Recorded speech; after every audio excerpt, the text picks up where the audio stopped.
Olá, tudo bem? Você sofre de síndrome do pânico?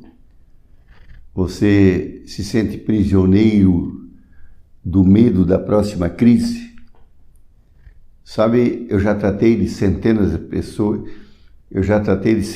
pessoas com síndrome do pânico.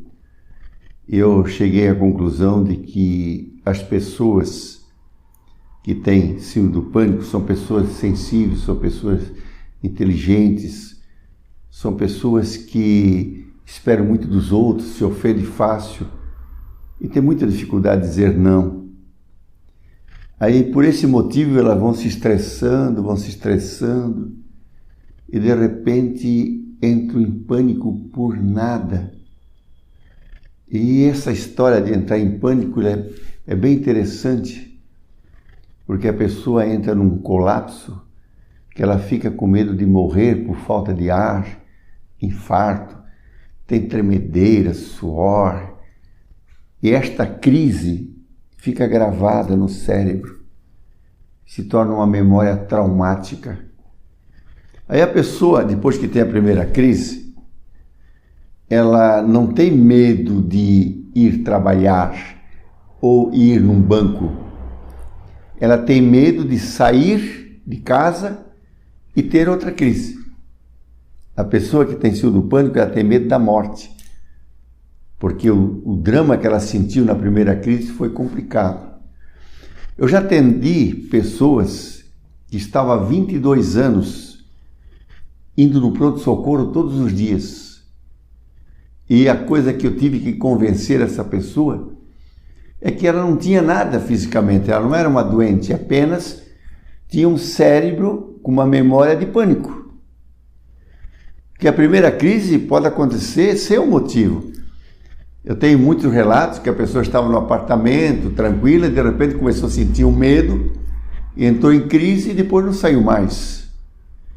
Eu tenho relatos interessantes de uma pessoa que fez engenharia agrônoma, uma pessoa que fez engenharia, e passou o tempo todo do período de engenharia, 7 anos, porque era 5 anos, mas levou 7 anos.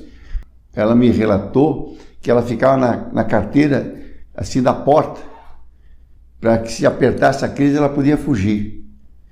Então, depois da primeira crise, a pessoa fica prisioneira do medo de ter outra crise, o medo da morte. Grava bem isso. Então, síndrome do pânico não é uma doença. Síndrome do pânico é uma frequência cerebral errada de uma memória de pânico. E que isso foi acontecendo porque você é uma pessoa inteligente, uma pessoa sensível, e foi acumulando estresse. E de repente você teve a primeira crise. E está prisioneiro disso agora. Então, o que eu quero falar para você? Com a minha experiência, eu sou Isidoro Moser, eu tenho 40 anos de experiência nessa área. E eu tenho 73 anos. Eu já atendi milhares de pessoas com síndrome do pânico. Tanto presencialmente como pela internet. Então eu tenho experiência para dar para você um treinamento gratuito para você sair dessa prisão.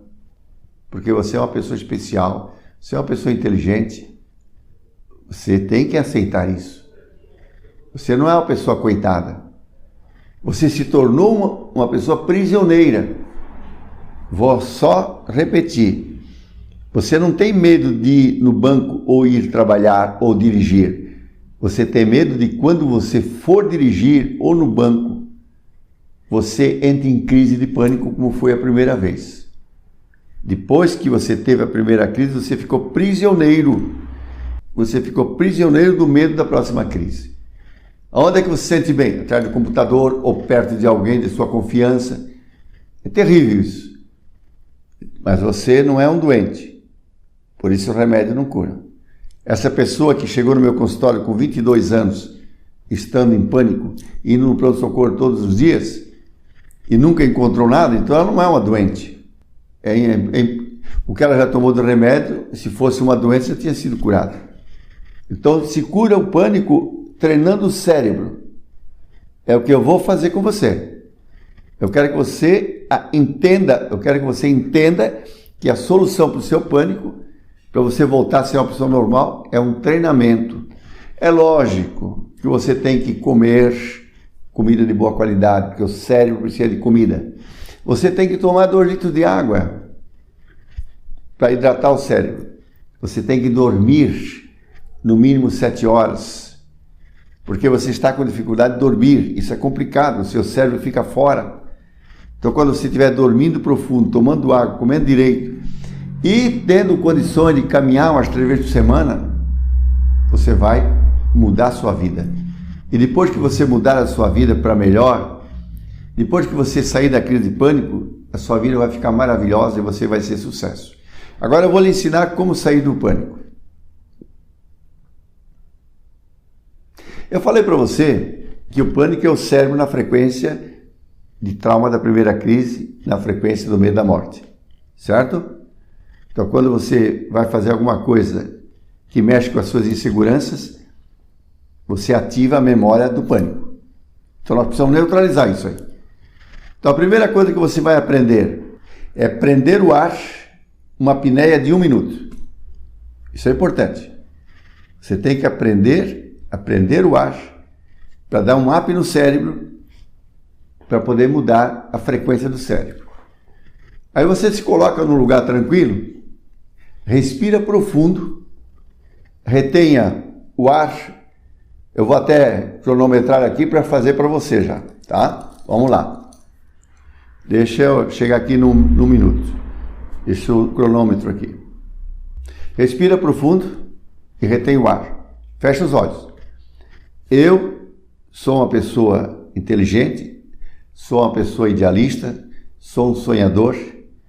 Apenas estou com o meu cérebro na frequência de pânico. Então eu vou comer direito, vou tomar bastante água, vou dormir direito, vou caminhar e vou perder o medo de ter a próxima crise.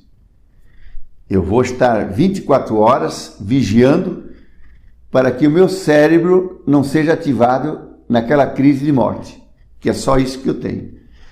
E eu tive a primeira crise por não saber dizer não e ter pena dos outros. Eu mudando isso agora, eu me impondo, eu sabendo dizer não sem sofrer, dizendo sim sem me arrepender, eu vou começar a ter uma vida normal. E no momento que eu não tiver mais medo da próxima crise, eu estou curado. Mas para isso eu tenho que fazer todos os dias, solta a respiração. Então você ficou com a respiração presa 1 minuto. Você tem que fazer 4 vezes isso. Você grava isso que eu falei, escreve isso que eu falei, grava no seu smartphone, depois você bota e faz esse exercício aqui 4 vezes por dia. É lógico, tem que comer, tomar água, dormir direito, etc. Aí você vai começar a sair dessa frequência negativa e a sua vida vai ser maravilhosa. Faz. A minha experiência diz que você vai conseguir. Todos os dias, 4 vezes, até não ter mais medo da próxima crise. Pode levar 1 semana, 2, 3, 4, 1 mês, 2, não interessa. Quanto tempo você levou para aprender a andar de bicicleta? Você não sabia quanto tempo você ia levar. Você treinou, caía, levantava. É a mesma coisa. Não tenha dúvida, você vai ser sucesso. Um grande abraço.